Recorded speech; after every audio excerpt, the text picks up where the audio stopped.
University of Stirling were the visitors to K Park to face East Kilbride as they faced off for a place in the semi-finals of the South Challenge Cup.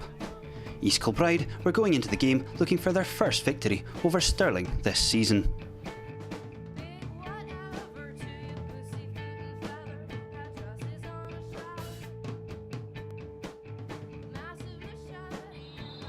The game kicked off in blustery conditions at K Park. Kilby had the first opportunity of the game. McLeish's speculative attempt, well off target. It was McLeish's free kick, which was then cleared by Burns for an East Kilbride corner. Kieran Dawes' right-footed delivery was met at the back post by the head of Woods, before falling into the path of Dyack, whose effort just crept over the line to give East Kilbride an early lead in the South Challenge Cup quarter-final. The away side went looking for an early reply. Miller's shot on the turn, not troubling Stewart in the EK goal. A hamstring injury for EK midfielder Daw then forced the home side into an early substitution, with Paul TIERNEY coming on.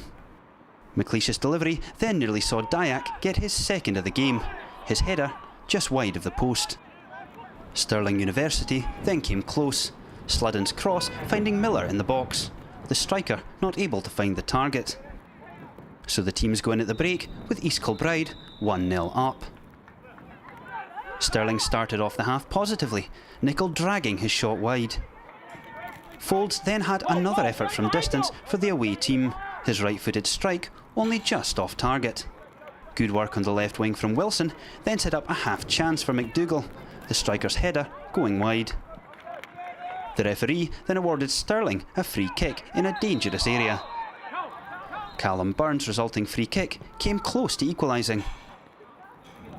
The windy conditions weren't showing any sign of letting up at East Kilbride. Kilby keeper Stewart not having the best of luck with keeping the ball still. East Kilbride decided to take off goalscorer Johnny Dyack, bringing on Gary Graham as his replacement. Stirling again came close from a set piece, Burns' effort over the bar. Uni then came even closer to drawing level as McWhirter's cross found Miller at the back post. The striker's pullback found Sludden, his shot though well blocked before eventually being cleared. As the clock ticked down, Stirling Uni did manage to grab the equaliser they were after, Burns picking out Miller, whose right-footed shot found the net to take the game into extra time. 1-1 the score as both teams now prepare for extra time as they battle it out for a place in the semi-finals of the South Challenge Cup. University of Stirling kicked off the extra time period, and it was the away side who had the first opportunity, the ball falling to Ryan Miller at the edge of the box, his left-footed shot ending only inches wide of the post. Kilby then had a great chance to regain the lead, McLeish finding McDougall, the striker though skewing his shot off target. Another opportunity fell to Stirling. Sludden's volley saved by Stewart before the keeper eventually gathered. At the halfway point of extra time, the teams were still evenly poised at 1 each. East Kilbride started off the second half of extra time in the perfect manner, Stewart's punt finding its way to Gary Graham, the striker with a left-footed half volley finding the corner of the net to put Kilby back in the lead.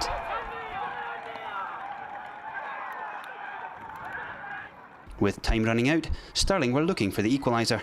Burns' free kick blocked by Duncan in the East Kilbride wall. The resulting corner nearly leading to a goal, the header put just over the bar. So the scoreline ends 2-1 after extra time. East Kilbride now through to the semi-finals of the South Challenge Cup, where they'll face Lothian Thistle. Afterwards we spoke to man of the match, Paul TIERNEY, but first to manager Ian King to find out his thoughts on his team's performance. I thought it was an unbelievably courageous performance against a really good team. I mean, they are, in my mind, the best team in the Lowland League. They play the best football, really gifted squad that they've got, and they showed it again. But we dug so deep today. Terrific. Just proud of every one of them. And to do that, missing 6 first-team players today, was an unbelievable achievement. They've done terrific. Any standout performance from your team? I thought Paul TIERNEY coming in on the right side of the midfield 10 minutes in was just brilliant. You know, he's had high spots and low spots this season, but he's developed terrifically as a footballer, and he gives you so much, gives you everything every game, and he was brilliant on the right side of midfield. filling in a slot that he's not usually accustomed to, being a right back, but he was excellent. There's a few. I thought Chris McDougall battled so hard for almost the guts of 2 hours up front.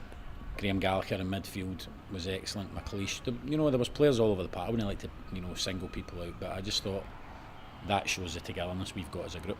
Winning extra time, what's your overall thoughts in the game? I thought the boys were excellent today. Played against a side that play excellent football, like to get the ball down and knock it about well. I thought everyone gave 100%, and I thought you earn your luck over the season sometimes.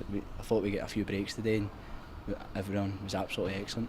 First time beating the University Stirling this season. Do you think that shows that you can possibly go on and win the trophy now? Yeah, well, just to reiterate what Ian said, I think they're the best team in the Lowland League, and I don't see why not. I think we've got Lothian Thistle in the next round. I know they're a good side for East of Scotland League, so hopefully we can maybe go on and build them today and get a positive result against them in the semis.